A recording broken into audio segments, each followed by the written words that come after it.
Bohn steps down. What is tampering? And the over-unders for the Irish, the Bruins, and the Trojans. Next.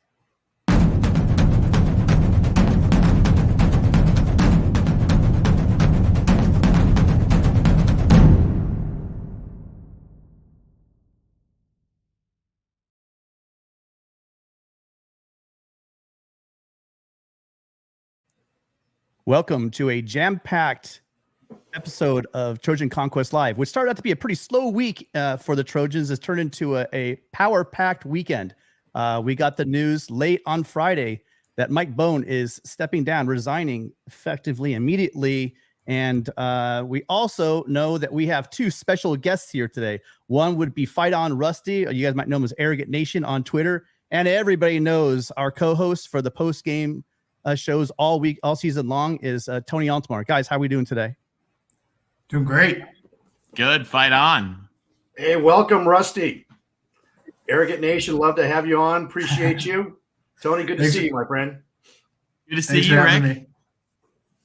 So really, our first topic we're going to talk about is just that. It's the big news, right? We're not going to bury the lead. Mike Bohn, all of a sudden, we get the news on Friday that he will no longer be the AD at USC. And Tony and I were talking about this, and we think it's, it's acceptable. So to sit back and acknowledge and appreciate and even celebrate all these great things that Mike Bohn has done for USC over the past couple of years while he was the AD here. We know we're getting reports from the LA Times, and if true, clearly not acceptable, but this is in no way, shape, or form a scandal that's really going to, at this point, tarnish what the man has been able to do. And what he did is nothing short of a miracle. He turned us around. We went from a laughing stock to now people hate us and fear us again. You can always tell when USC is really good because you start hearing accusations and screaming and crying from the rest world. That's why I brought on Rusty, because he's going to talk to us just about how weird this fan base is. And you can get a pulse of how good USC is doing by how much chatter you hear about and attacks you get against USC. So that's one huge reason Rusty decided to join us. And then going back to, the hires, there's some great hires he's had. Mike Bohn has really reshaped the athletic department. He modernized it, the idea of where you actually have the support staff in place that he put in there. He made the job available that was for the head coaching job. He made it really desirable. He took his time. There was definitely a plan for this. Everyone got mad and freaking out because Helton wasn't fired right away.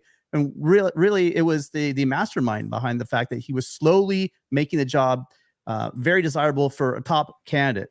And we were all thrown for a loop. But he also hired some other coaches. He got Coach Stankiewicz, who's doing a great job with the baseball team. They were picked to be second to last in the Pac-12. They just finished the regular season fourth. And on a couple of great weekends with wins, you have Lindsey Gottlieb bring in the number one high school recruit in Juju Watkins, and then Dane Blanton's coming off of three straight women's beach volleyball national championships. So when you think of Bohn, though, you really think of this one, the big hire.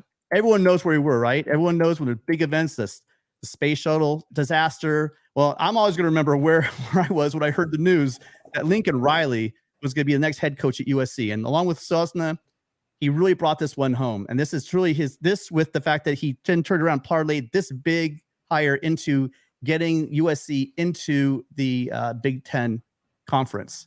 So you guys, what is your biggest memory of Bohn's very short time, but very, very successful career at USC? Rusty, why don't you give us your take? Yeah, no, I think for me, it's Lincoln Riley, right? I mean, he, along with, Sosna, was able to identify and target Lincoln Riley as a difference maker, a change maker for USC football. And, kind of goes along with a lot of the other coaching changes he made. So when I think of, his ultimate legacy, it's just what he was able to do with coaching hires, reshaping the administration at USC from what it was to what it is now. Rick, your thoughts? Yeah, I think I agree with that too, Rusty. But really, I think it was when Bohn ordered the code red.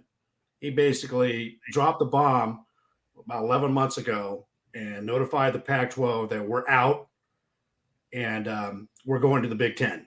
because USC was an undervalued asset, underappreciated. Mike Bohn came in, like Tim mentioned earlier, restored the athletic department, modernized it, upgraded it, put all the infrastructure in to basically make it a modern college football program, athletic program. It wasn't like that before under the previous administration. And USC and UCLA were getting equal revenue sharing. And that's what we're hearing right now with the ACC this last week. They're grumbling. Well, hey, it was reported that without USC and UCLA, they take away 40% of the TV media deal value by not having those two programs in the Pac-12. So for me, it was basically dropping that code red and notifying the Pac-12 that we are gone and we are going to go be making $80 to $100 million in the Big Ten. Yeah, I mean, I think he has made just an unbelievably amazing contribution to the legacy of USC. I mean, you guys have heard me talk ad nauseum about what a great move this is to the Big Ten. The one thing I think that we can do, though, is we can recognize that there were problems and a change had to be made, and that doesn't have to tarnish that. There are situations in sports where our heroes have turned out to do some like really terrible things that like really we need to take them off the pedestal. And in this case, I think that we can recognize, like you said earlier, Tim, we can recognize the amazing things that he's done while also understanding that that a change had to be made. And most importantly, and this is what we're here to talk about tonight, which is exciting, is we're looking to the future of who's going to be that next person to shepherd us into the Big Ten. I mean, the amazing thing that Mike and Brandon Sosna did is really set us up with rebuilding the program and rebuilding the infrastructure and really taking us. I mean, when Pat Hayden came in, we were essentially like in the 80s almost as far as like the condition of our program. And Pat Hayden caught us up like 20 years of progress in like 2 years, which is great, but we were still way behind. Mike Bohn came in, he took us from, the 2000s really to, okay, now we're a cutting edge program and set it up as something that we could use to lure Lincoln Riley. One thing, guys, just real quick, we're going to be respectful in the chat tonight. This is a sensitive subject for some people. And so if you can't be respectable to other people in the chat, then we have to take you out of the chat. So we don't want to have to do that. So please be respectful to everybody in the chat.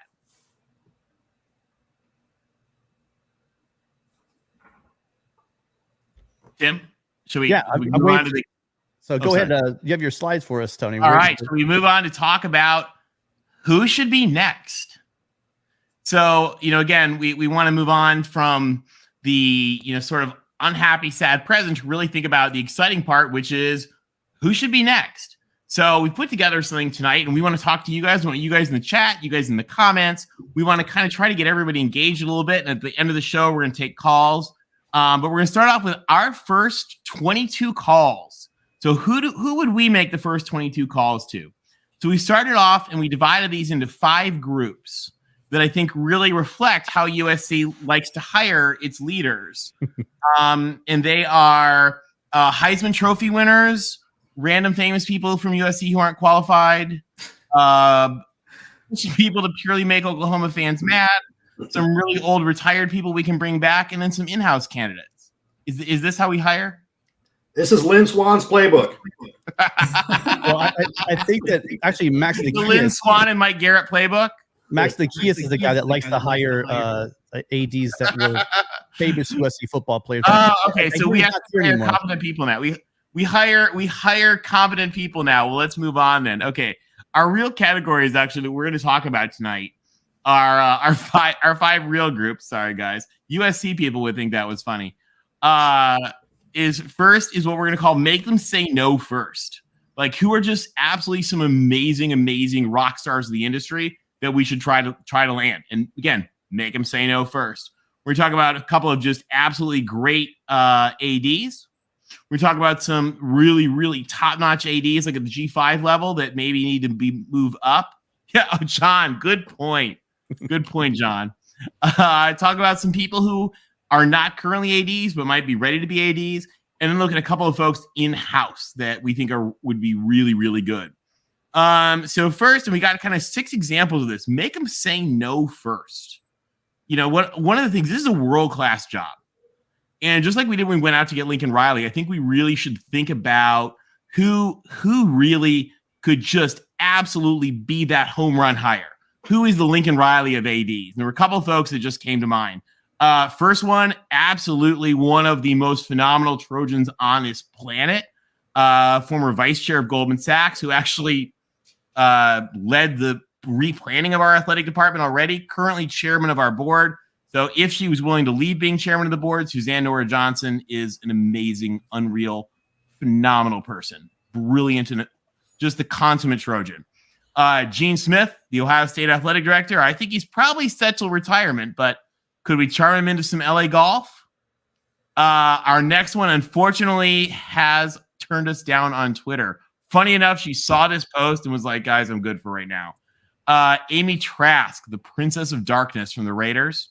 And then 3, she's actually like a hero of mine. She's amazing, amazing, amazing lady. And then 3 just phenomenal athletic directors that I would try to make a call on. Crystal Conti from Texas, Greg Byrne from Alabama, and Danny White from Tennessee. Just have done some amazing stuff. Guys, who would be your make them say no first? I think going into the Big Ten, just the absolute splash would be if some miracle we could get Gene Smith to forget his loyalties to the Ohio State University and bring him in as the USC's AD. That would be one great way to come into the Big Ten. Obviously, lots of successes, but unfortunately, it looks like everyone in that first category, it would be great to get them, but it's most likely not going to happen. So I mean, for me, I'm going with. I don't know why more people aren't saying it. If we could somehow land Pat Chun, I think that would be amazing. We'll get to him. My big concern though is like, so when the first thing I thought about when Bohn was we stepped down, I thought to myself, I think Lincoln Riley is here for 3 to 5 years. You know, I think he's an NFL. I think eventually, I hate to say it, sorry Trojans, I think it's just gonna be too much. The lure of the NFL might be too much for him, and he might move on. And so I want an AD who is going to be known in the coaching community, that's going to support coaches, that's going to make sure that here's a blank check. You know, what do you need for support staff? What do you need for to be successful? And that was proven with Mike Bohn. Now the next person we get in here needs to be in that same category, because what Bohn did and the coaches he gave us, we need to retain those guys. But if we lose someone, I really want someone that we know that has a track record in the coaching community, that they're going to come in, they know they'll be taken care of. Mm-hmm. Rick, your thoughts? Well, I agree. Gene Smith is he'd be great, but that's not going to happen. And Greg Byrne at Alabama, I had previous experience at Arizona. Love to have him. I just don't think that's doable. Obviously, you're going to make a phone call, but the guy I would target would be Danny White. He's doing a phenomenal job at Tennessee. He's a younger guy. And with USC going to the Big Ten, I think that's a huge opportunity. Like you mentioned earlier, Tim, the success that Mike Bohn had with his coaching hires, he's really solidified the future for a number of programs, especially men's and women's basketball. So I think that would be a guy that I would really target in the 6-person group. Rusty, what do you think? What are your thoughts? Yeah, I think my number one here is Gene Smith, just because of the transition to the Big Ten. We need someone who has been at that table before, or, has at least had conversations with other Big Ten officials before. But at the same time, is that doable? Is that achievable? Can we get Gene Smith to leave Ohio State? I don't know. We got Lincoln Riley to leave Oklahoma, but that wasn't that hard of a thing to do. Have you seen Norman? But no, if this is a great list, because these are absolutely all the people that you go to, right? You make them say no to you. Now, can I give you one more for your opinion, Sure. Rusty? So now, guys, this is a top secret discussion. This is Trojan family only.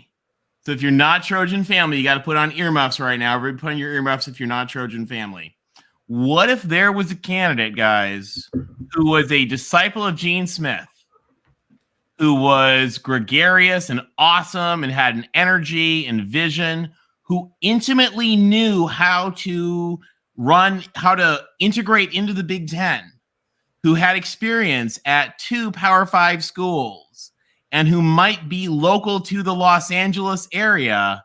I know it's the unspeakable, but I'm adding one more name to the list of people that have to say no. I call him. Hey, I call him. Yep. Actually, I don't call him. You need to be deniable. Somebody like bumps into him at the gym and has a very deniable conversation. It would be a really great comeback too, because no matter what the Bruins smack would be, right? It's just, yeah, but we stole your ED. And just because remember, you guys have heard me talk about UCLA's finances. They screw him over on their accounting and finances and just steal all the money that he makes for the school itself. We won't do that, Martin.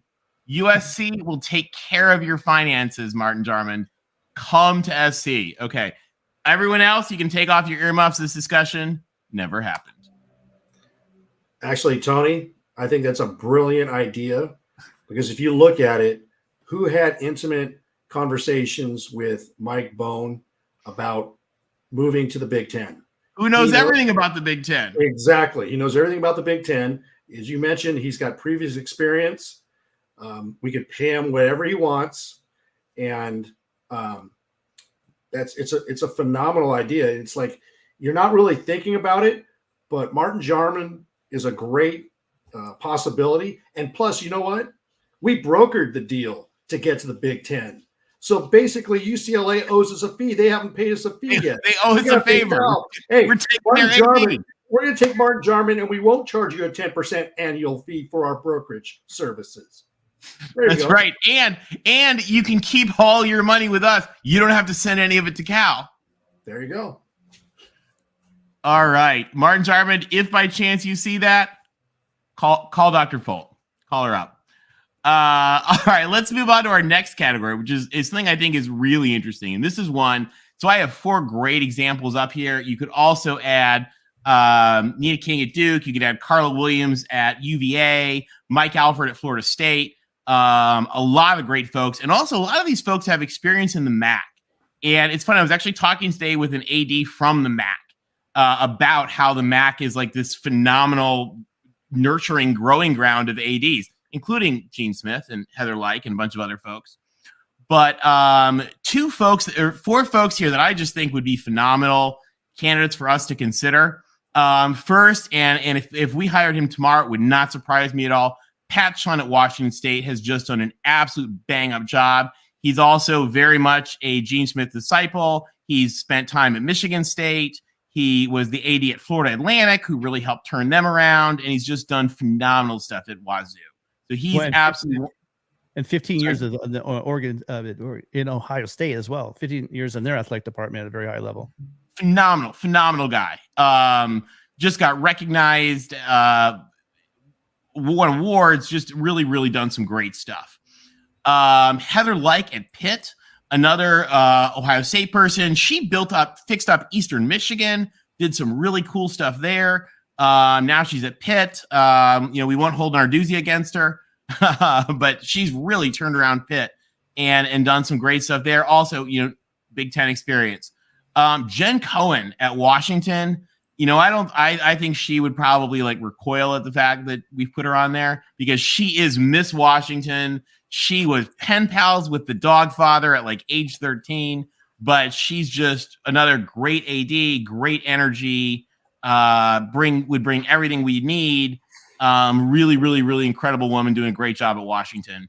And then Desiree Reed-Francois, who reset up UNLV. She's now at Mizzou, but she has done all sorts of things throughout her career that she is just a dream hire. How someone else hasn't stolen her already, I don't know, because she is just adored and hugely respected, and would also be really great for us. Guys, who else would you add to this list? You guys in the chat too, chime in. Yeah, there have been a couple, but there are people already on your list. What do you think, Rusty? One name I would put out there is Jay Batt from Georgia Tech. Alabama associate AD under Greg Byrne for multiple years, intimately close to football and basketball teams, big known fundraiser for the programs that he's worked with, and the kicker, intersected with Lincoln Riley for 1 year at East Carolina. Yeah, he's a great guy, and he just got to Georgia Tech like a couple of months ago, didn't he?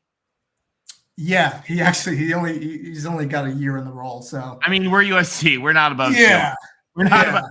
We're gonna try to call Martin Jarman. Whatever, forget Georgia. There's a good name out there. We'll take it. And Tony, I think you're getting some pushback here. So you keep going after Jarman, and you're gonna have search telling you Dan Guerrero is available. So is Mike Garrett. He's available too. I think Lynn Swan's still available, isn't he? He's golfing. No, he's done. He's retiring. He's gonna wear his gold jacket, be the USC legend that he is, and play some golf. That's where he belongs. He's earned it. You know what? Lynn Swan has earned the golf. That's right. And I like Gumby trying to get us to take Jim Knowlton from Cal. No, Gumby, we're not going to do that. Could you even imagine USC fans? That would be a riot. I like Rusty's suggestion. I think that has some possibilities to it. As you can see, there's a lot of different ways USC can go, and I think that's partly because of the prestige of this position from a nationals perspective. But I really look at the world-class ADs that you have listed, Tony, and I really like Pat Chun and Jen Cohen. I think those are two distinct possibilities that if the make them say no first, if we don't get any traction there, look at Pat Chun. I look at him first and Jen Cohen. I think both outstanding athletic directors at major universities. Obviously, Pat Chun has had a lot of experience at Ohio State, and I think that's important as we transition to the Big Ten. But those are two of the ones that I favor. Can I tell you guys a really kind of cool quick story on Pat Chun and Jen Cohen as well? They started hosting Thanksgiving dinner together. I think they would fit really well in the USC UCLA mentality. So at Washington Wazoo, they started hosting Thanksgiving together before the Apple Cup game with their families. And actually when I think Jen Cohen's son he's a golfer or something somewhere, or a baseball player. I forget what he plays. Anyway, Pat Chun went after him to recruit him for Wazoo. Just really cool. Anyway, really neat folks, and Heather Likes also awesome, and Desiree Reid Francois is amazing. Yeah, as we transition to this next group, I want to remind everyone also. I remember, and I do. You guys gotta be careful when you go on Twitter or on message boards or whatever. When Mike Bohn was hired, they're like, "Oh, G5 guy, blah blah. Who cares? It's a fickle hire." Just all the comments are made about ADs, maybe from a program that we feel is not the quality of program that we think that USC deserves, for instance. And look at what Mike Bohn was able to do. So remember, a name you might not have known before. I mean, how many people in the USC family knew Mike Bohn before that announcement?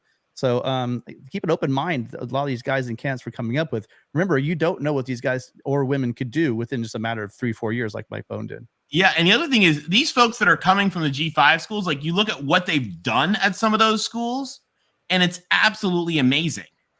If you look at what Lisa Campos has done at UT San Antonio, she has built that program. I mean, she's a PhD. I mean, she's absolutely amazing. She has built that program into something just absolutely phenomenal. And if you gave her what USC has, you can't even imagine what she'd be able to do. Folks like that are just absolutely amazing. So we picked 4 here, guys, and we could have picked 15. We could have picked 20. We could have put the whole MAC up here, quite honestly, probably. But these are 4 folks that I just think are really, really exceptional. Names that we've heard around. First, like I said, Lisa Campos at UT San Antonio. Dr. Campos, brilliant, amazing. A Houston guy, a guy friend of mine from Houston today was messaged on me and was like, "Oh, Lisa Campos is fantastic," and she really is. Jeremiah Dickey at Boise State, who has really led the preparation of Boise State to be ready for an upgrade to a Power 5 level. He was Mac Rhodes's right-hand man at Baylor. and throughout Mac's career before that. Jeremiah Dickey, just absolutely amazing person. Alana Shanahan, who led Johns Hopkins actually to their status as like national champions of everything, and then was brought into Penn and has really done some amazing stuff at Penn. Just another phenomenal leader. And then J.D. Wicker from San Diego State, who supposedly, or reportedly, we're told, probably turned down the Mississippi State job and is right now at San Diego State. I mean, has literally, built their stadium, like fundraised everything they need, really built San Diego State up to where we're expecting any day now they're going to join the Pac-12 to replace us in UCLA. But just he's really gotten them there, and just a fantastic leader. And like you mentioned, I mean, Mike Bohn at Cincinnati would have been one of these people a few years ago. Now, we have a great contributor that comes with us each week. He's here now, and that's Matt Zemek. Matt Zemek is writes for the Trojans Wire, and you'll see in a few minutes. I'm going to allude to a couple of his articles that he's written later on. But Matt, how you doing? And what do you think about this great news that we have all these people to choose from now as ADs? And how do you feel about the shakeout and losing Mike Bohn, and what's going to happen? First, I think Tony's stealth idea is brilliant. I think that works on so many levels. I mean, that would be a real coup. And I do think that if it's not, by the way, could you even imagine the UCLA people? It would be awesome. Oh my God. Lose their minds. Yeah. I without repeating anything that's been said, I think a few key things are: one, this person needs to have a good relationship with Lincoln Riley and be able to have very frank, candid conversations with him, especially if the Alex Grinch conversation becomes very complicated. And of course, this will be the interview process, right? Like asking the right questions at the interview table. That's a centerpiece. Another centerpiece, and this was alluded to by Tim, with saying that Lincoln Riley might just be here for 4 or 5 more years. What's your next move? What's the vision? What's the roadmap? What's your long-term plan? That also has to come into the conversation. And this is something I didn't write about at Trojans Wire over the weekend. I'm going to write about it on Monday, so you're getting a preview of this. Another thing is, can this guy close the sale with a really good big defensive coordinator if it's needed in 2024? And my first one, and I've made mention of this before on Mark Rogers' show, and also have written about it, is Jim Leonard of Wisconsin, and he is a free agent. And where's Wisconsin? The Big Ten, the conference that USC is going to go to next year. So if there is either an AD or an assistant AD in the Big Ten, and it's known internally that this guy is close with Jim Leonard, or could be another rock star coach who wants to go be on the way up, and there's Big Ten ties, that could also be an avenue. And so to give one AD who might, I don't know for sure, but might fit that description, Josh Whitman of Illinois. And he's made good hires in football and basketball. He got Bielema, he got Ryan Walter, and Bielema hired Ryan Walters as defensive coordinator. Now Ryan Walters is at Purdue. So there's been some good program building at Illinois football under Josh Whitman. And he also nailed the Brad Underwood hire in basketball. So that is another name, without adding to all the really good ideas put forth thus far, that's another name. But really, it's easy to look at the names, and there are a lot of good ones, as Tony and others have presented, but it also has to be asking the right questions in interviews. How do you handle Lincoln Riley? How do you handle Alex Grinch? How do you handle the defensive coordinator spot? It's also about asking Lindsey Gottlieb and Andy Stankiewicz, these other star coaches at USC, who would you like? Who would you prefer? You've worked with some of these folks.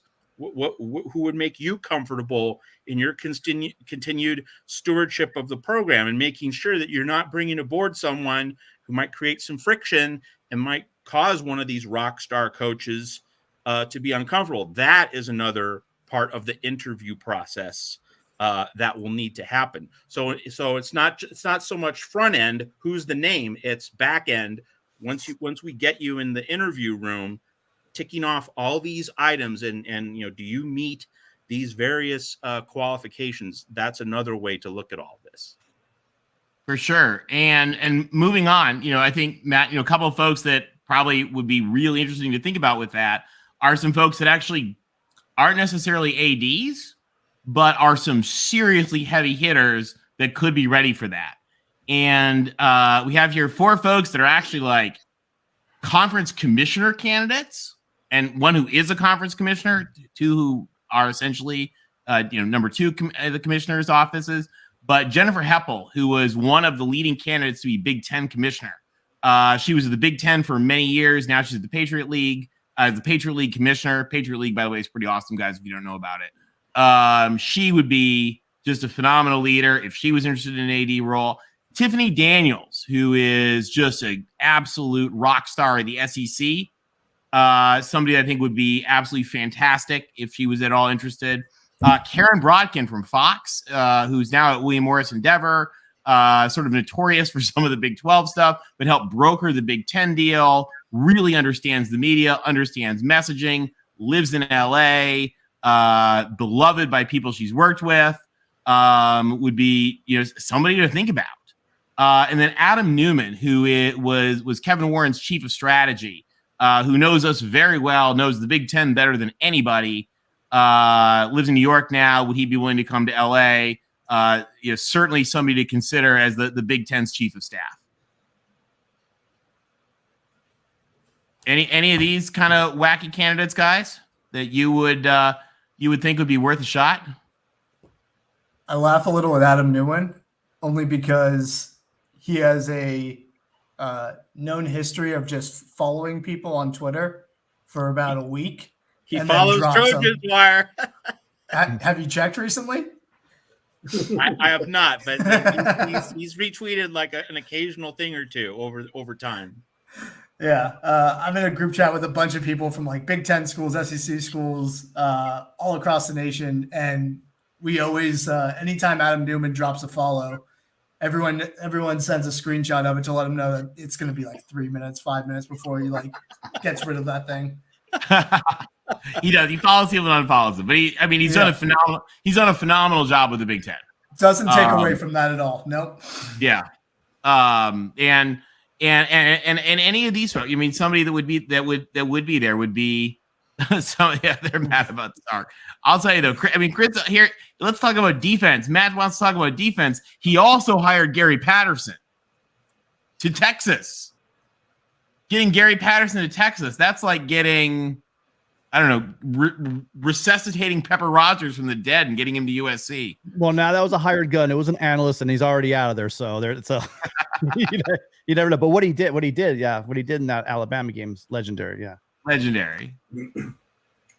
All right, so we talk about our in-house candidates. Yes, because these are some really good ones we have just sitting right in our backyard. Yeah, so there's some people that everybody, you guys, we don't know about. Let's start with Brandon Sosna. So Brandon Sosna, who's 29, went to Penn for undergrad, was Mike Bohn's intern, was Mike Bohn's deputy, was Mike Bohn's right-hand guy, was our chief of staff, led the hiring of Lincoln Riley, the sort of ran the football stuff for us. This phenomenal guy has been the last, I don't know, it's only been like, 9 months or something with the Detroit Lions.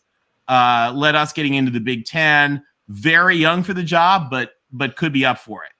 And then 3 other internal candidates I'm going to guess most of you guys have never heard of, who are eminently qualified for it. Let's start with Renee Pack. She is actually USC's chief of staff. So she is the president's chief of staff running the show. If she is at a point where she is ready to not really be chief of staff, I don't know her personally, but if she's at a point where she's ready to not just be chief of staff, but actually run something, hard to beat that as far as running the school. She runs the school effectively and would be phenomenal to run the athletic department. Then we have 2 just absolute rock stars in the athletic department. First is Dr. Clark Stroud.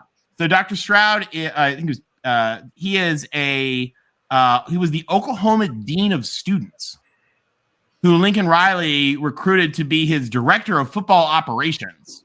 and then came with Lincoln Riley and has that role at us. You'll see he's the one next to Lincoln Riley on the sideline. He's the one that, like, I think saved Lincoln Riley from killing Mike Mothershed at the Arizona game. Unfortunately, he should have let him do it. We would have been better off.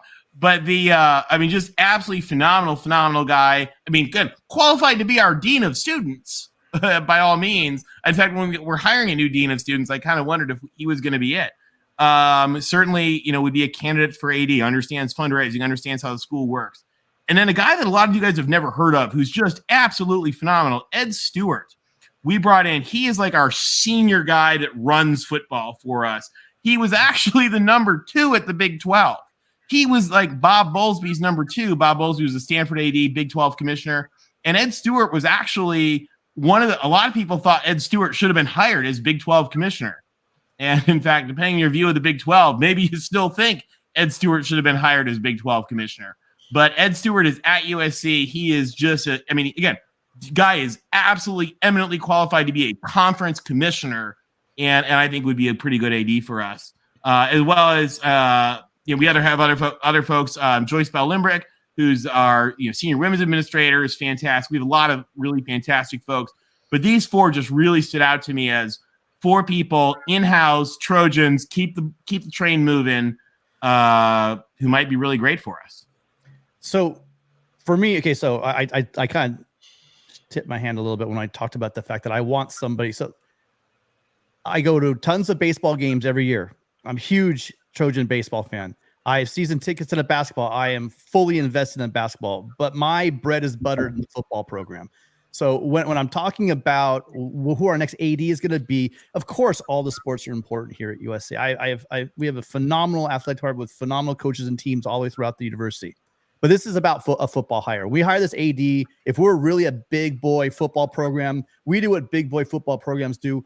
We hire a football AD, and that's really where I'm gonna put, say it. Renee Pack is probably obviously to rise to where she is right now within the university must be an amazing person and probably very qualified to do the job. But I want someone who has experience in doing this. I don't want to touch Clark Stroud for number 1 because I think he is the football AD already. I think he's the right-hand man for Lincoln Riley. I don't think Lincoln Riley would let you take him out of that position, even if you wanted to. So maybe he's probably off the table, right?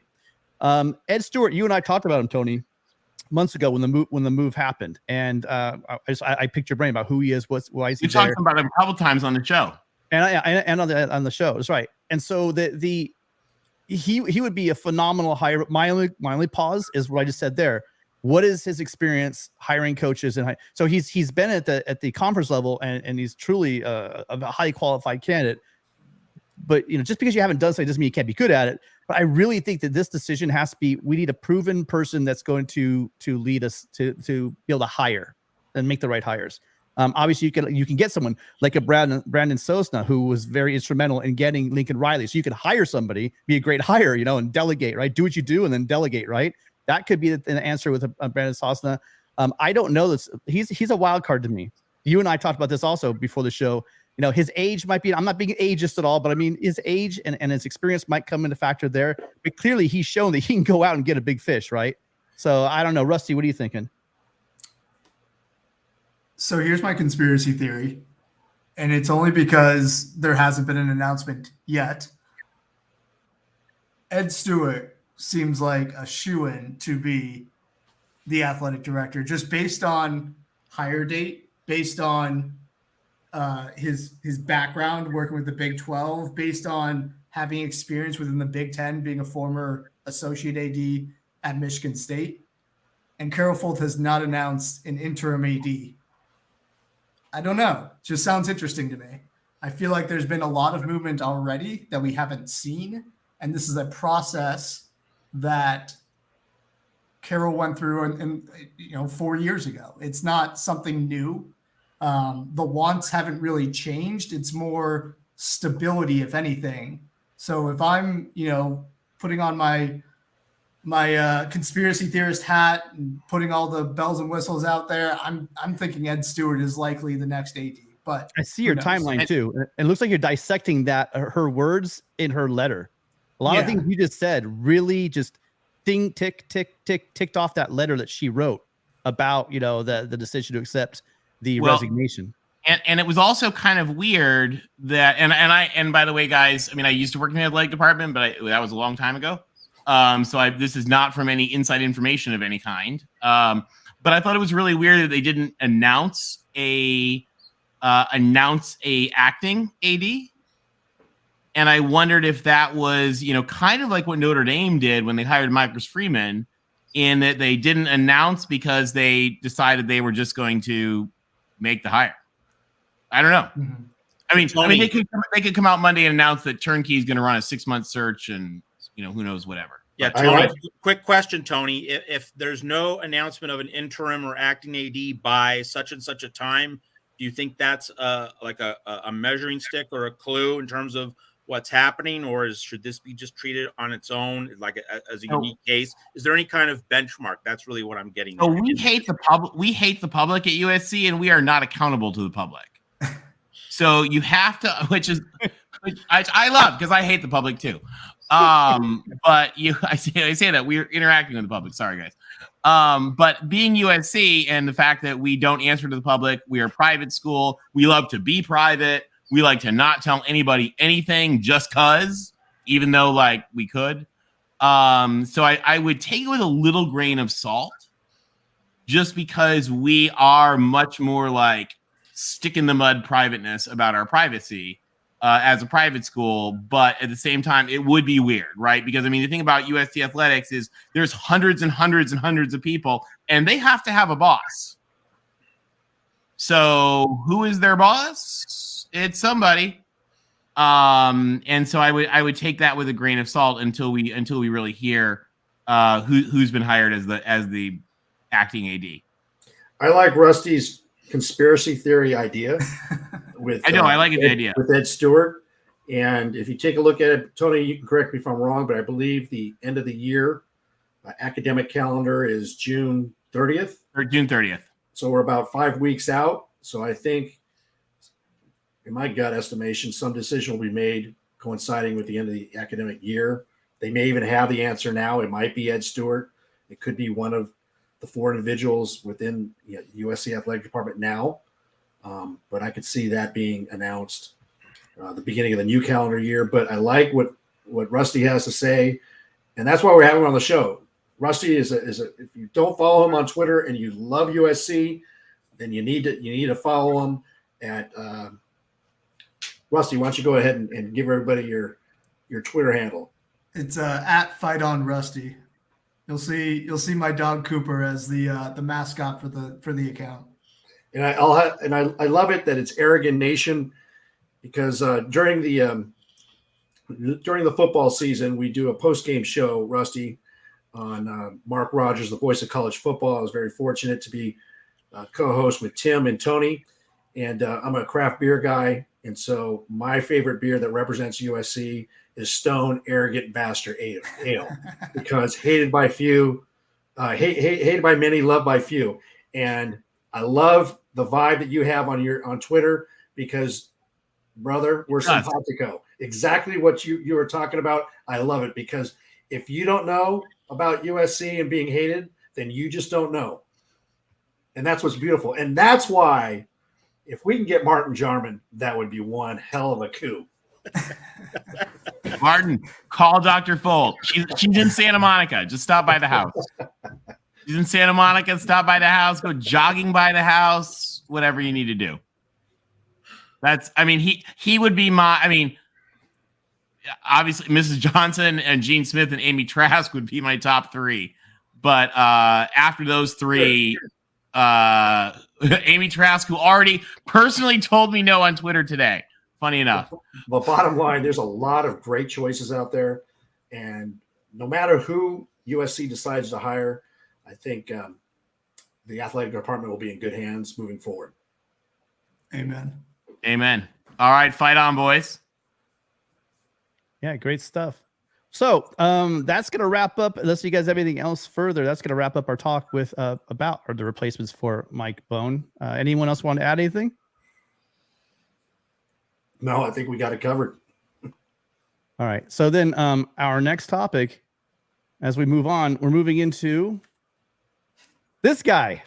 Oh, he's back again. Well, he's back in the news because it just appears to me that Josh Pate and Max Olson and Bruce Feldman from The Athletic, Stewart Mandel and Bruce Feldman on their podcast just want to just keep dragging this old story up out of nowhere. It was I was just getting inundated. Did anyone else hear just all week long this stuff? You know, none of it new, by the way. None of it new, but it's just like this idea that the evil empire has returned, that we're stealing babies in the night, and for blood sacrifices, and that Lincoln Riley is I got a burner phone and calling every starting quarterback and wide receiver in the nation. So for those of you guys aren't up to date, this is Pat Narduzzi, the coach at Pitt, who last year when USC picked up Jordan Addison, flat out said that USC was tampering, which is weird because Matt Zemek, it's in the description section. If you go down, I have links to Matt's articles, one from a while back and one from very recently, talking about this exact topic.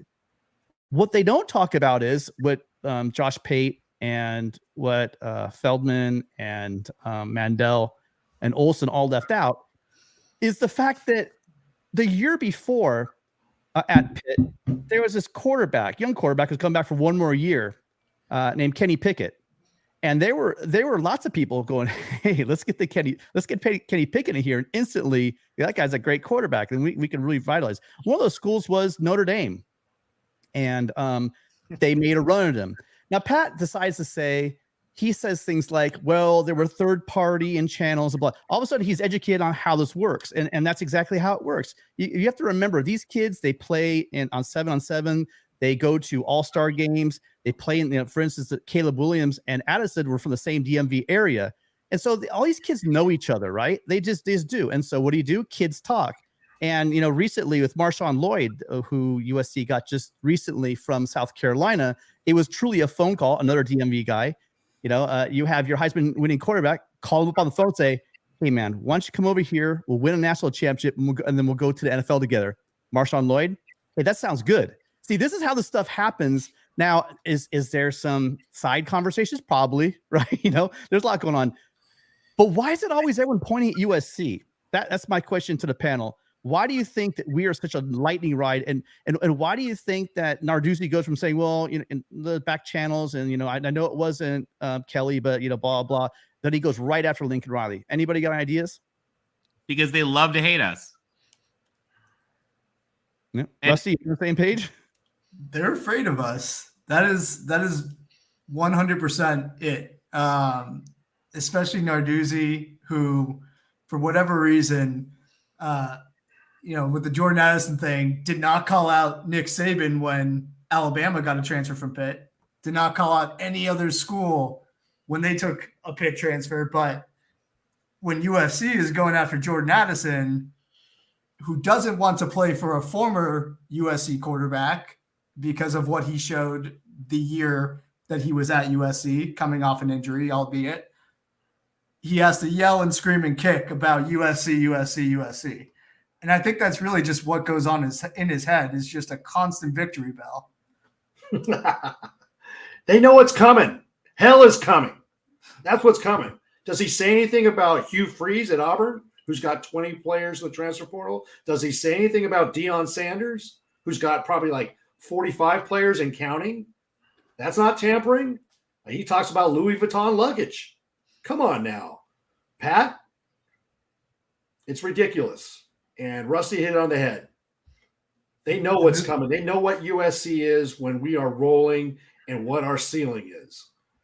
Matt, what's up with Miami the is struggling.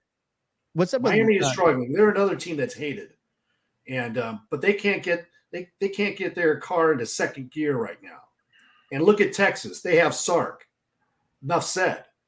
If there's another program with a high ceiling, it's USC, and everybody knows it. And hey, we're coming.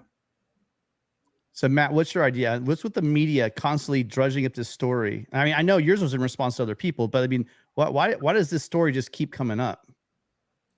I mean, it's in fashion, right? It's an in thing to do, and it's the off season, and it's trying to stir people up. And like the Lakers are about to get eliminated from the playoffs, so there has to be some kind of Los Angeles sports controversy, lightning rod now to, kind of carry the torch. So, it is old stuff, but the fact that Lincoln Riley is young, he still isn't 40 years old.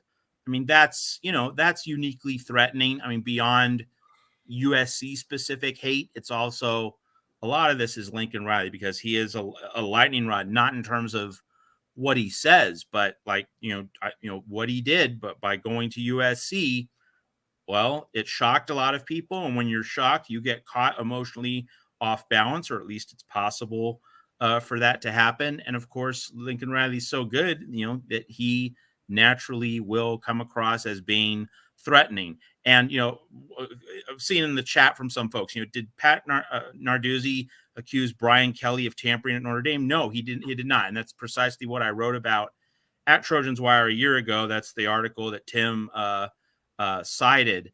And like, Brian Kelly is really good, but, Lincoln Riley is the future. I mean, Brian Kelly is really good in the present tense, but Lincoln Riley is really good in the present tense, and he's the future in a way that Brian Kelly isn't. Maybe Pat Narduzzi has a smooth relationship with Brian Kelly, but Lincoln Riley is the future of the sport, and there's a unique component there that doesn't apply to, like Rusty said, Narduzzi didn't even go after Nick Saban. So it's not as though he's being selective in terms of guys who win national championships. Like he obviously isn't. So Lincoln Riley, there's something that unique about him, right or wrong. I'm just saying, like, that is the dynamic. There's something about Lincoln Riley that rubs coaches the wrong way. That doesn't mean Lincoln Riley did it the wrong way. He hasn't, or at least certainly not that we know of. Like, he hasn't stood out in any negative way, relative to his colleagues in the coaching industry. But youth can and will, and in this case does, get under older coaches' skin.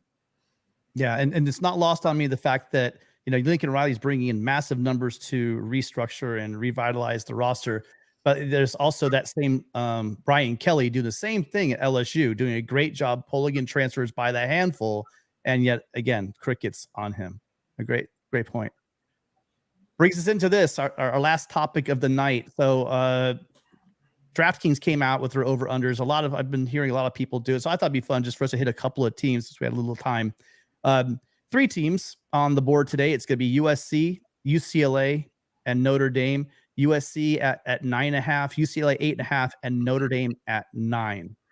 Rusty, you want to start us off with? So what do you think of the? Let's start with USC, guys. We'll go across 9.5 for USC. What do you guys think? Over. You going with the over? Rick, I know you got a good breakdown for this. What do you have? USC's over? I got USC going 11-1 into the Pac-12 championship game. So our expectations are to be in the college football playoff and compete for a national championship this year. No team has lost 2 games and made it to the college football playoff. So USC is going to be 11-1 going into that college football, the Pac-12 championship. Take the over. Matt, what do you got? I second that motion. Yeah. Over. Yeah, I'm same thing. I'm right with you, Rick. 11 and 1. I can't see it. I cannot see him losing 3 games with this revitalized defense, especially since the beginning of our season sets up so nicely. And then we had that tough stretch down the road. But I think our increased depth at all positions is going to help us get through that second half of the season. Great. All right. What about UCLA? 8.5. We'll go same order. Rusty, what do you think? So I'll be fair here. I think, and I don't want to be fair to UCLA. I'll be fair in that they have a very, very, very easy schedule this year. They start off with Coastal Carolina, San Diego State, and North Carolina Central. 2 out of those 3 games are at home. San Diego State is basically a home game. They will likely end up, and I had them 9-3. So that's my over. Do I think that's good enough for anything better than a Holiday Bowl? Probably not. And I think it really will, make a lot of USC fans happy at the end of the day when Chip Kelly gets another extension. Rick? I see. I tend to agree with Rusty. However, they have 3 challenging road games. at Utah, at Oregon State, and against USC in the Collie. So there's 3 losses right there. Yeah. But it's UCLA. There's going to be a game that they're going to lose that they're not supposed to lose. They got to go down. San Diego State. They got to go down. They could be that one. They got to go down the desert to Tucson, and they will be waiting. Tucson will be waiting for them again. And they got Jake Delora, and we really don't know who UCLA's quarterback's going to be. So I just see them doing the UCLA thing and losing another game as well. So I'm going to take 8 wins and the under. Tony? I'll agree with LBC on that one. I think they blow it, and I won't predict San Diego State to beat them because it's way too early to do that, but it would not surprise me. They always find a way to lay an egg. And San Diego, that's the show. If you guys know anything about the show, it's in San Diego. The students are wild. Down there in their stadium, that'll be the biggest game they've ever played in their stadium. It'll be rocking. It won't be like the mausoleum they're used to. And that game feels to me like they might be able to blow it. And if not that, then another one. Plus, I think you're right on a couple of key ones. So, yeah, I'll take the under. All right, Matt? Especially if they lose their AD. I'm going to go under because UCLA has had the same quarterback for the last 5 seasons. We have not seen that before in the history of college football. One team having the same starting quarterback for 5 straight seasons because of COVID, because of the extra year of eligibility. So this is literally unprecedented. Like I don't think you can point to another instance of one quarterback getting the majority of snaps as a starter for 5 seasons running. So unless you're replacing that quarterback with a proven slam dunk caliber starter, maybe Dante Moore, transcends. Maybe he lives up to the hype in year 1. Maybe. I certainly won't rule that out. But the odds suggest that this is going to be a rough transition at the quarterback spot for UCLA. And, of course, you also take away Zach Charbonnet, who's now coached by, guess who, Pete Carroll up in Seattle with the Seahawks. So UCLA is going to find it hard to score at the level it's going to need. Definitely under. Yeah, this one for me. So here's where I'm having the trouble. I'm with Rick. I see those 3 road games. Right, that right off the bat, going to Rice Eccles, yeah, good luck with that one, Chip. And then the USC game and having a tough game up at Reser as well. We obviously as Trojans, we know going up there, anything could happen. But that Reser game's kind of in the middle of the season, and some of the other games, I think you're hearing Rick say there's going to be that Arizona, right? Remember last year, just out of the blue, you lose. You're on a great run, and you lose to Arizona at home, right before we play you. So I get there could be that Arizona game, but I'm going to be lame and call this one. I'm going to take the over. Now I'm with you on that. I think Dante Moore. See, here's the thing. I think early on they're going to lose, but that game at Utah they're going to lose anyway, right? If you look at their first 6 games or so, first 5 games definitely, and then you have the Stanford and Colorado. Remember we had that easy flip side. They're not playing. They don't play Oregon. They don't play Washington. They got the easy flip side of the schedule this year. So I think. Are you calling the Beavs easy? Oh well, I would never do that to Connor Johnson. I'm saying that they lost some key players. They lost some guys in the secondary. They're not going to be as formidable in the secondary as they were. I think that by the 6th game of the season, who knows? Dante Moore might have his feet under him.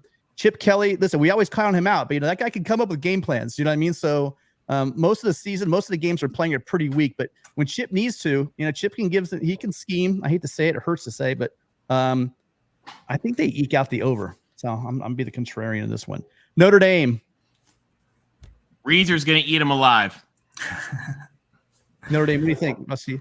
I'm going under on Notre Dame. They don't have a bye until week 11 after their matchup at Clemson.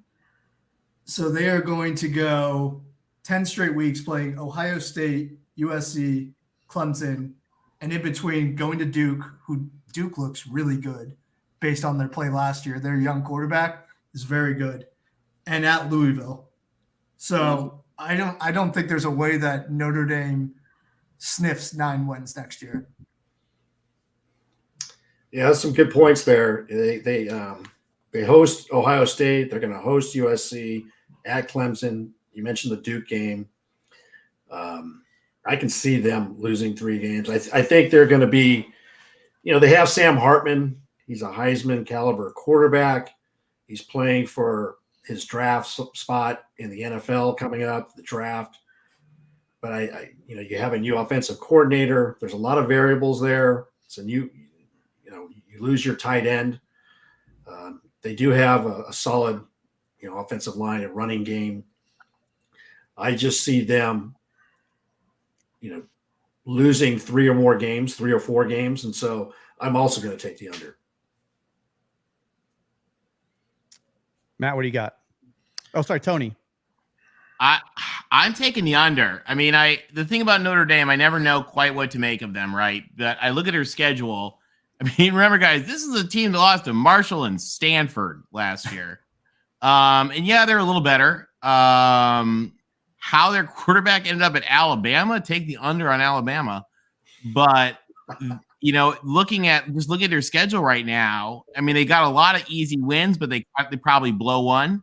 They're going to lose to Ohio State. I think they're going to lose to us. They probably lose to Clemson. So that's 3 right there.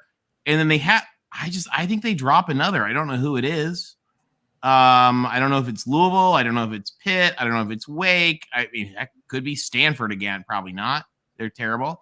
But, NC State, even CMU, there's room for them to lose another one. So I take the under. Matt? Alex Grinch might be the guy who decides whether this one goes over or under. That game in South Bend for USC, it's going to be the first really, really, really big test for the Trojans and their defense. And so in many ways, the outcome of that game, I think, is going to determine this, whether it goes over or under. So if I'm betting, I would pass. If the number was 8.5, I would go over. If it was 9.5, I'd probably lean to the under, but I would pass on 9. That's really what I ultimately think. But like Sam Hartman gives Notre Dame a real upgrade at the quarterback position, and I wouldn't, I'm really kind of torn. I think Notre Dame gets one of its 3 showcase wins, but which one that's going to be? Let's remember with Clemson, how's that quarterback situation going to work out? And Garrett Riley, Lincoln's brother, is going to be now part of the Clemson offense. Like, it could be spectacular, but maybe Cade Klubnik isn't, the answer. And maybe, crushing North Carolina in the ACC championship game doesn't really prove that, you've turned the corner or that you're ready to become a Heisman quarterback. So really lots of questions with Notre Dame. And, can Marcus Freeman get this offense, get this program, to an elite standard? It's wait and see with the Irish. So I would just basically say pass, or I could just say also tie. But if that line moves half a game up or down, that's you can wait to make your betting play. And Tim, do we have a special input here? We are. Let's get through really quick, and then we have some people waiting. We do have some people waiting. There's a queue of people callers. Okay. We will get to, definitely Will's called in. Will, hang in there. Jaime, hang in there. It's a good time to remind you guys that if you guys do want to get here, we're opening up the phone calls, in about a minute here. So please go ahead, follow actually, Tony, if you could drop the link in the chat. Yeah. I have it in the description. It's really simple, you guys. Just go ahead, you click on the link, and then you just put your name in. You could put your camera on or off. You see, you don't have to have your camera on in order to come in. We'll just use your audio. But come join us. Tell us what we're wrong. Ask us questions about the AD. Tell us who your choice might be, right? Come in, tell us about how I'm wrong with my over-under pick for UCLA. Please, I'm a grown man. I'm 40. Come at me, right? Just do what you have to do. But get in here and talk to us. For mine here for Notre Dame, here's my issue with Notre Dame. Sam Hartman, I think obviously is going to be a huge upgrade. The question is going to be, is it addition by subtraction with Tommy Rees? I'm sure Will's going to come in and talk about. But when you upgrade to your tight end coach for your new offensive coordinator, I wonder how much of an add that's really going to be as your offensive coordinator goes. They also are losing Harry Heinstedt. Hope I said that right. But longtime stud offensive line coach for Notre Dame. You think about all their great lines they've had. That dude's been the architect of a lot of them. but they're bringing in Joe Rudolph, who was also the architect of some of those Wisconsin lines and some great running backs that ran behind those lines. So I'm interested to see what his input is. Losing Mayer right to the NFL, that was 95% of you guys' offense. Will, I'm just gonna say it right now. He's no longer there. What will that be affect? You know, you've seen guys like they're always putting guys into the NFL, Rudolph and Eifert, Carlson, Fasano, all those guys. So it's just like tight end after tight end after tight end. Maybe you guys have another guy in the wings. I'm sure Will tell us about. So you guys, I'm dying just watching Will's face as Tim is saying this right now. It's amazing. All right. So just folks, I know that you're about to take calls, so I got to run to dinner. But before I do run to dinner, I just want to say for everyone watching here at Trojan Conquest Live, 2 weeks from today, Sunday, June 4, 8 p.m. Eastern, 5 p.m. Pacific, Tim and Rick with Anthony Munoz. You need to set aside time, mark it down, you know, put everything aside in your life for an hour to 90 minutes. The Anthony Munoz interview spectacular at Trojan Conquest Live, Sunday, June 4, 2 weeks. Congratulations to Tim and Rick on landing Anthony Munoz. That's going to be absolutely amazing. So again, bookmark it, save it. You know, if you want to take out your significant other or parent for dinner, you know, do it at like a couple hours before or after. All right, 8 p.m. Eastern, 5 p.m. Pacific on June 4th. You want to set aside everything else for the Trojan Conquest Live Anthony Munoz special. Yeah, and he's graciously given us you guys an entire hour. So Trojans out there, Bengals fans out there, NFL or college football fans in general, if you want to hear about the greatest offensive lineman ever to play, you know, the best left tackle ever, the best weak side tackle in college football, in my opinion, even though he had limited games with all of his injuries, come by, because as amazing as he is as a football player, he's even a more incredible person, and you guys get to meet him and get to know that side of him. But thanks as always, Matt, for coming by. We appreciate all of your input. You guys, it's down there in the description section. Please go check out Trojan's Wire. I actually linked the actual articles talking about Pat Narduzzi and the information I got about Brian Kelly and how that whole situation was handled differently. So that article is from a year old, but it's pretty interesting if you want to follow how crazy good old Pat the Doozy Narduzzi is. Thanks again, Matt. Take care, everybody. See you, Matt.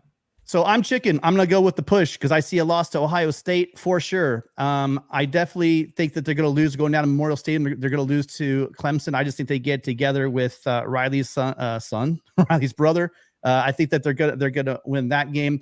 And I think that the thing is whenever you play the Irish in South Bend, we know as Trojan fans, I don't care how good we think our team's going to be. I think we will be more talented, but we are playing in South Bend. Who knows? Maybe the grass will be knee high this time. Maybe they'll make sure that they'll water down the field to make it slow it down as much as they can. Any kind of shenanigans. Maybe they roll out the old big green jersey game for us. You know, whatever it is, you never know what's going to happen. You can always count on a couple of really weird calls as well. So I'm going to say that USC wins that one, and they push. That's where I'm going to go. So we have Jaime Davenport waiting. Jaime, I hope you don't mind. We're going to bring Will in really quickly, just to review the Irish, but that's I want to keep Jaime on for a while. Let me bring Will in here really quick. WillND, our favorite Irish fan. How you doing? What do you think about breaking, Will? My gosh, you guys! Like I was going crazy on all the slander to my football program. Where did we get it wrong? I think our wide receiver. It's not slander because it's true. And by the way, hold on, you guys, really quickly before you listen, if you guys are enjoying the show, if you brought any substance or fun to your day, please go ahead and take a moment to like and subscribe to the channel. Like we just said, we're going to have Anthony Munoz coming on in 2 weeks. The best way to make sure that you don't miss that episode is to subscribe to the channel. We greatly appreciate it. And we're not asking you to do it for free. If at any time during the past hour you've enjoyed it, please, the best thank you can give us is go ahead and give me a sub and a like. Sorry, Will, follow up there. I love that animation, by the way. But I feel like our offense, this will be the best Notre Dame offense at least since 2015, at least. And it might be going back. And that offense was really good under a backup quarterback. So I really love our wide receiver room this year. I know Notre Dame wide receivers are generally not great. But Chancey Stuckey, our wide receivers coach, this guy's going to the NFL soon. Mm-hmm. I just hope it's not as soon as next season because we actually have receivers for Sam Hartman to throw to. which like Tobias Merriweather is awesome. Jaden Greathouse is going to be awesome. And then, of course, we have some of the guys from last year, Deion Colsey, Jaden Thomas, Chris Tyree from running backs going to receiver. So I think we should be able to attack teams passing fairly well as our running back room is going to be great. Jadarian Price is going to have a breakout year. Audric Estime is going to have another great year. And yeah, like, I don't know. I feel like I'm worried about the defense a bit. I'm going to be honest, but I think our secondary will be good. It's just the D-line and linebackers that weren't great last year, and I'm really hoping that the coaches get it right this year. Yeah, losing your end. What's his name again? Isaiah Foskey. Ooh, that guy's gonna be a big loss. And then the other big loss. You talk about your receivers, but how big is that Mayer loss? I mean, come on, Mayer's gonna hurt, but I think overall our passing stats will be much better than it was. I mean, obviously it'll be better under Drew Pine, but I don't think it'll be as bad because our receivers are getting that much better that it should be able to match or even exceed what Mike was able to do. Although I love Michael Mayer and he's going to be fantastic for the Raiders. Just wish he went to a better NFL franchise than the Raiders. But okay, but sell me on Parker. I mean, you got your tight end coach now, be your offensive coordinator. I know you got Hartman, so that's definitely an upgrade. But what will it be wasted? Let me know. I don't think it'll be wasted because of our passing game coordinator that we got from Cincinnati that was able to develop Desmond Ridder. So I think his passing. I'm sure he's going to have an input. I'm sure Chancey Stuckey, Dylan McCullough, the fantastic running back coach, will have an input. I think it'll be more of a team effort instead of just Tommy calling the plays. That's what I'm hoping.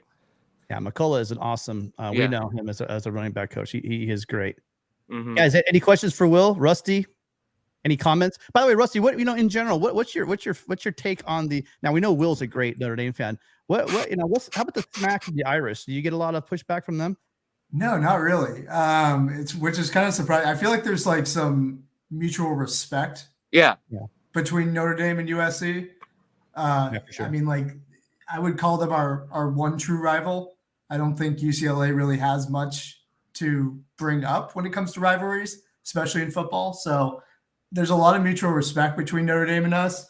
The only time I hear from Notre Dame fans is like a week before the season, a week before the game, 2 weeks before the game, where like there's some legitimate, trash talk going on. But for the most part, I think there's a mutual respect thing there. I mean, they're not like trying to punch above their weight like Utah fans are.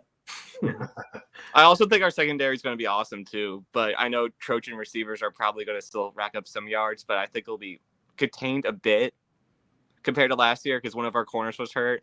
I know, but I think maybe they'll make like a crazy interception or something, but you guys will still definitely get passing yards on us just because you guys have really talented receivers and a great quarterback. Well, you're always awesome. You're a great sport, and we always love having you on. Thanks again for joining us. One more thing. Yeah. So before the athletic department wants to make money, so they already said that they're going to do green jerseys for the Ohio State game. So you guys dodged the green jerseys this year. Oh no! Actually, we do so poorly. We do so poorly against those green jerseys. So I was actually hoping that's our good kidding. That's our good luck charm. Rack those things out. Let's go. First time it worked. The first time it worked, but then after that, since then, not so much. Yeah. All right. Well, thank you. Thanks, guys. I might call back in after the show just to chat if that's okay. Yeah, absolutely. All right. See you guys. See ya. And then really quickly before we get Jamie on here, thank you, Jason Moose. What's up, Knucklehead? Hey, thank you, Jason. We won't hold against you that you're a Michigan fan. You're a great supporter of both our channel as well as Mark's channel. So thank you so much, as always, for supporting the show. Next up is a former USC baseball player, played in the late 90s for USC. Also a huge USC football fan, Jaime Davenport. Jamie, thank you for calling in. How you doing? I'm great. Can you guys hear me okay? Yeah, perfect. What's up, Jamie? Hey, Rick, LBC. What's up, buddy? Jim, Tony, what's up? Good to see you guys. Good to see you. Good. Any thoughts on the AD situation? You guys are doing a great job. I really appreciate the opportunity to talk to you guys today. And I've been sinking all this in. There's a lot going on with the program right now. And I just want to say one thing. And I want to do a shout out to my boy, USCJ32 and Jay Walker, one of the two best guys in social media that I've ever met and known. You guys all know those guys pretty well. Yeah, love him. I think we're all on the same page. We're all in the Trojan family together to win and do the right thing help our program get to the next level. And so I just want to kind of lay it out and just get my own 2 cents, my POV, my point of view. You know, going back to historically when USC, the University of Southern California, has had great athletic directors, and they've had many off and on. But I had talked to some legends in the last 48 hours after the Mike Bohn resignation. And these are folks that are probably the same caliber as your future guest, Anthony Munoz, that I've talked to and have a conversation with in the last, like I said, 24 hours. And the good news, Trojan family, is that we're in a great place. No fret. Don't worry. Don't panic. We're not in a situation where anything's going to be compromised or changed. Luckily, this man, Mike Bohn, has hired some great people and his staff. I got to give credit to the athletic department, not just Mike Bohn, but Carol Folt and the staff, because they hired some really, really good people, like Gottlieb with the women's basketball, Andy Stankiewicz, who I really, truly admire. I played against him when I was playing baseball at SC. I trust Andy with my life. He's a great coach in the baseball program. We all know about the basketball program with Bronny and everybody else they're bringing in. And we all know about Lincoln and everybody else. So we are thankfully in a great place. We hired the best of the best across the board. So no need to panic. But and more than but that we need to have this spot filled pretty quickly. I trust Carol that she'll do a great job with it. I am personally, I really like Mr. Stewart, Stewart. I think he's done a great job with the program this year, coming in with a football program that was 4-8 and turning them around to like 11-3. Not just because of the football program, because of what Mr. Stewart brings to the program. This gentleman has put a lot of time into being in athletic departments. He spent 7 years at Mizzou when they had no budget. He had $11.7 million in budget. He hired Gary Pinkel, he's actually in the College Football Hall of Fame this year, and turned Missouri into a $100 million budget and beyond, with facilities that are doing really well with Chase McDaniel, and turning that whole Missouri program around, not just football, but everything else. And then he worked for Nick Saban and as a counselor for Michigan State. So we have a gentleman as Stewart that's right underneath our nose, that's employed by the University of Southern California, worst case guys, that can take over this program on an interim basis. My personal opinion, doesn't mean it means anything. I'd love to give him the equal opportunity to get the full-time gig. He earned it. He's been around for 26 years. He took a risk by leaving the Big 12 Conference in a high executive position to be at the University of Southern California in a football executive role under Lincoln Riley. He worked with Lincoln 5 years when he was in the Big 12 Conference at OU. So I will stop right there and get off my soapbox, but I really believe we have a tremendous gentleman. And I've been talking to USCJ 32 and other folks that I won't mention that are high up in the program, that this gentleman needs an opportunity to he's 26 years in athletic administration. Give him the opportunity to earn this job. Worst case, stabilize the problem we have right now with Mike leaving, get him in an interim position until we find somebody. Yeah, the way that Rusty actually laid it out. Yeah, when he started saying it, and I started just ticking off the little message that Carol Folt was telling us all about, what she's looking for, why this move's happened, why this is all happening, and Rusty's timeline for when he was hired. It does. A lot of what you're saying it does make sense, and if USCJ is hearing things, then there's even more momentum. So it's like that's two more people that I trust. I know that Tony was high on him just from the very beginning when we talked about him. So these are all great signs pointing towards, like you said, we are in a good position either way. Definitely in the interim, and if not, I think he will be in that interim position, and I think it will be kind of maybe a on the job interview. What about this question from Jason O? How do you feel about USC's baseball moving forward in the Big Ten? So I think it's a great opportunity. I think at the end of the day, we Trojans had a great year this year with recruiting. and how they finished. And I'll just be honest with you, athletes adjust any situation. If they're going to go to the Indiana, if they're going to play IU and for a 3-game series, and it's like 45 degrees or 50 degrees, so be it. They've been playing Washington and Washington State, other schools in the Pac-12. I think SC is in a great position where they're going to not only walk into the Big Ten, they're going to sprint into the Big 12 and into the Big Ten. And the baseball program with Andy and his leadership, we're going to be all in, and we're going to be fine. We're going to be in Omaha, in my personal opinion, the next 1 or 2 years. This guy has it wired. We will play anybody, any place, anywhere. It doesn't matter if it's 30 degrees, 50 degrees, or 80 degrees. SC is going to be on top. Yeah, and then I meant to ask you this earlier, Rusty. So I just talked about the what do you think about the Notre Dame fans? Can you just give us a little breakdown of like if you were to rate the fans, right? So in your experience, and you have a lot of experience from trolling some of these people very hard, and it's again, you guys, if you're not following Rusty, you guys have to go check him out. His stuff is epic. But could you really quickly just break down for us?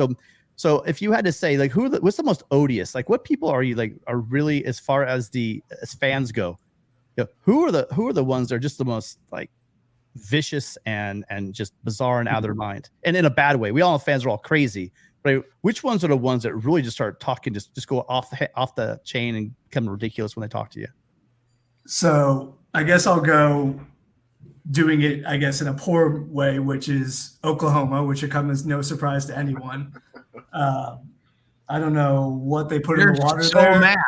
Yeah. I don't know what they put in the water. I don't know what they're feeding them, but whatever it is, they just seem to be unhappy about so many things. And it really doesn't come as that big of a surprise because of where they are. But I mean, come on, you can move too. Lincoln Riley did it.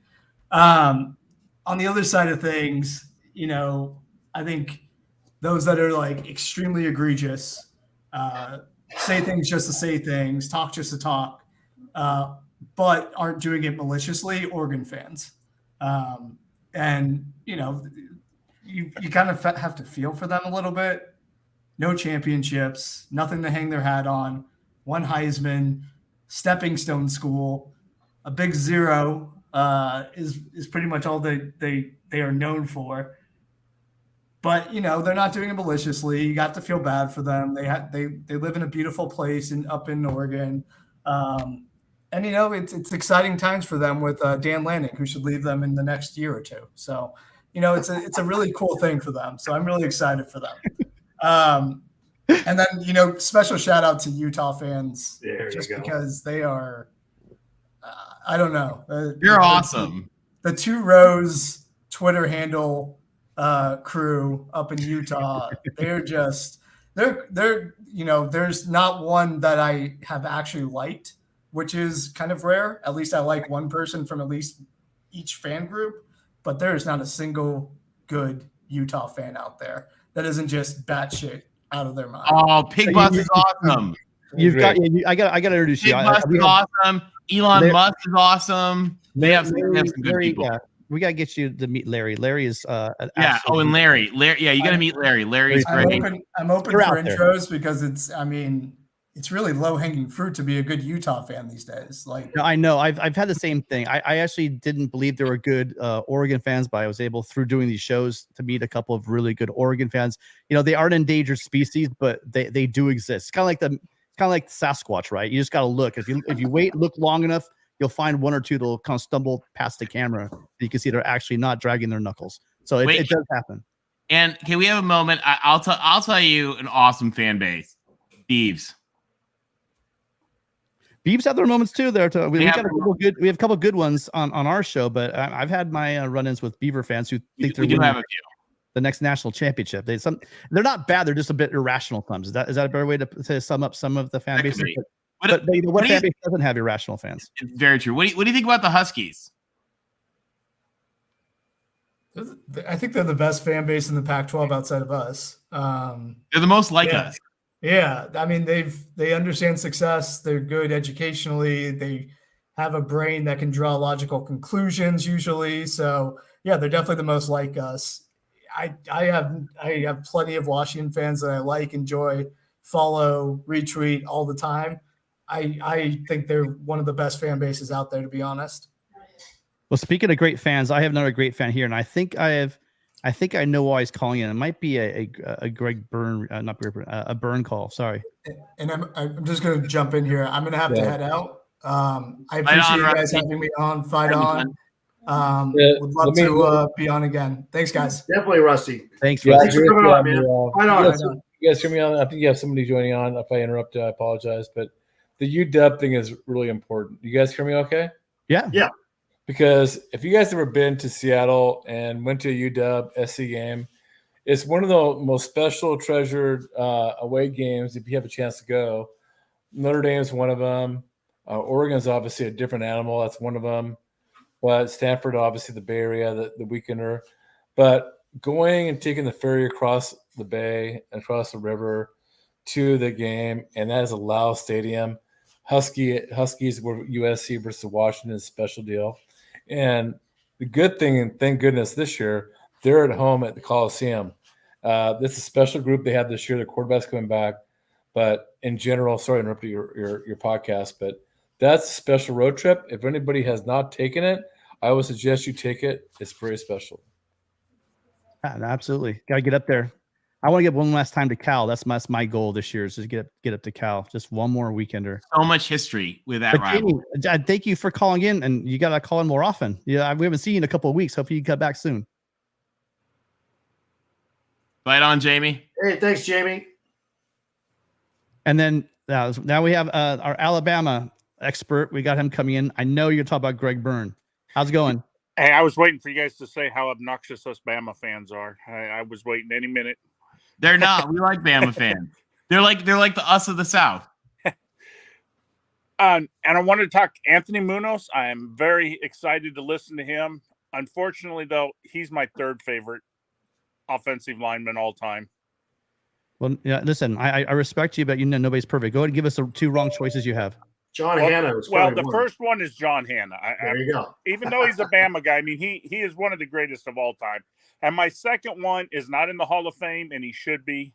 It's a cousin of mine, Russ Grimm, who is a member of the Hogs from Washington. And I that's can't just because believe- he's family. I got to have him in there, you know. I That's can't fair. believe That he's not is in the Hall of Fame. I would have thought he was in the Hall of Fame. Russ Grimm. My Yeah, God. I mean that's an injustice right there. I mean, he was a great lineman of the 80s. You know, I mean, he was in the all-decade team of the 80s, and there were some great linemen back then. Yeah. So what about Greg Byrne? Greg Byrne. Honestly, I'd be happy if you guys took him. It's time to kind of get rid of him. The thing with him, he doesn't stay anywhere very long. And this is about the longest he's been at Alabama. He's been here now. This would be going into his sixth season because he came in 2017-18 season. So he's been here 6 years. I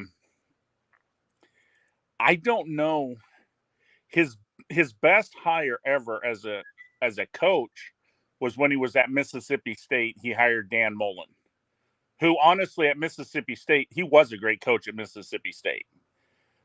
But I don't know if I was you guys, if you would need him. I really don't know that he would be my pick. I'd be happy to get rid of him. But I don't know that you guys, I think you guys could do better. And listening to your show, you know, if you got that guy in the waiting who's been, you know, in 26 years, why not give him a chance? I mean, I'm all for hiring from within, giving a guy a chance to promote, because the great thing about USC, who do you got to hire? You got your football coach, you got your basketball coach. You know, I mean, you're getting ready to move to the Big Ten. So, I mean, that's what the athletic director has to focus on. But you got Lincoln Riley locked up. You know, he's not going anywhere, you know, so you don't need somebody to come in and hire a coach right away.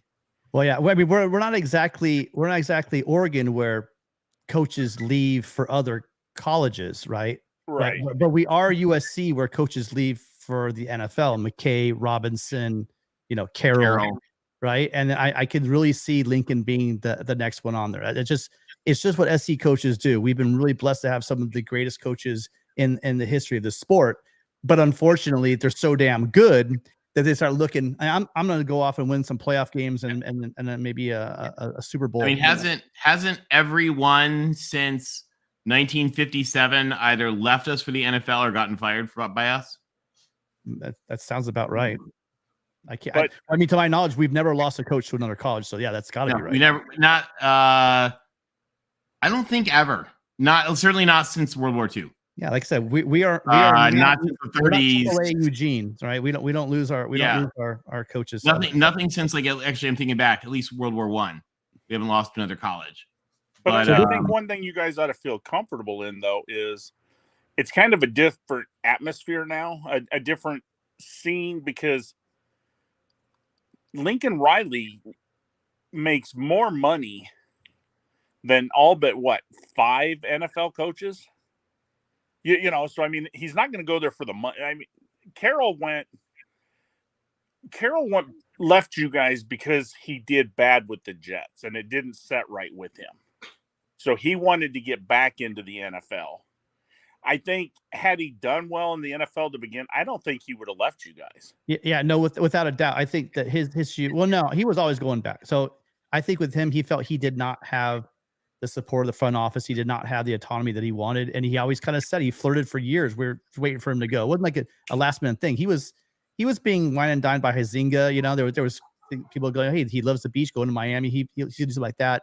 We thought he might leave, You knew with his situation that Pete Carroll, the guy is always, let's compete, let's get better. He's not the kind of guy to just sit back on his laurels and sit at USC. He wanted an opportunity to go back and show everyone in the NFL that they're wrong. And he did exactly that. He went to the NFL. Within a couple of years, he wins a Super Bowl. Was a play away from 2 Super Bowls.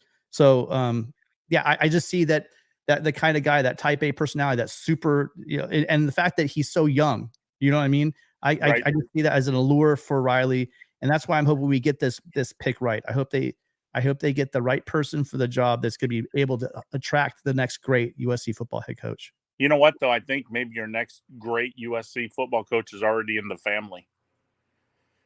You got Kingsbury there. Well, listen, okay, so here's the thing on Kingsbury. I think he's great, but he's not Lincoln Riley. He hasn't proved he's Lincoln Riley yet. You know what I mean? He's done some good stuff. He did. But what has he really done? Well, he didn't do that bad at Arizona. And he did well when he was at Texas Tech. I'm not. Well, did he barely have a 500 or a losing record at Texas Tech? I mean, I know. They let him go. One year he went. Was it 7-5, or was he 6-6 one year? But yeah, I mean, think about that too, though. That's Texas Tech. He didn't have the recruits. But once he started getting the recruits, you look what he did with the quarterbacks he had. And think about this. I mean, no offense, you're USC. You don't need that great of a coach if you get the recruiting right. And I mean, once you guys start recruiting again, locking down the state, I think Kingsbury would do well. But I don't think Riley will leave you guys anytime soon. I think you're safe for at least 4 to 5 years. I think, Ty Guy, you bring up a couple great points. And the fact that you'd mentioned Lincoln Riley, there's only 5 NFL coaches that make more money than Lincoln Riley. All the reason to stay in LA. Another reason college football has changed, and he has more flexibility with building his roster because of the transfer portal and NIL. So this is a quasi NFL team. It's even more popular in Los Angeles than the Rams and the Chargers. The hierarchy in Los Angeles goes Lakers, Dodgers, Trojans, Trojan football, everybody else. That's how it is. And I'm sure that he's had conversations with Cliff Kingsbury prior to Cliff coming aboard and after. I would think about what's like in the NFL. And you don't really have the flexibility. You don't have the final decisions in a lot of cases on player personnel.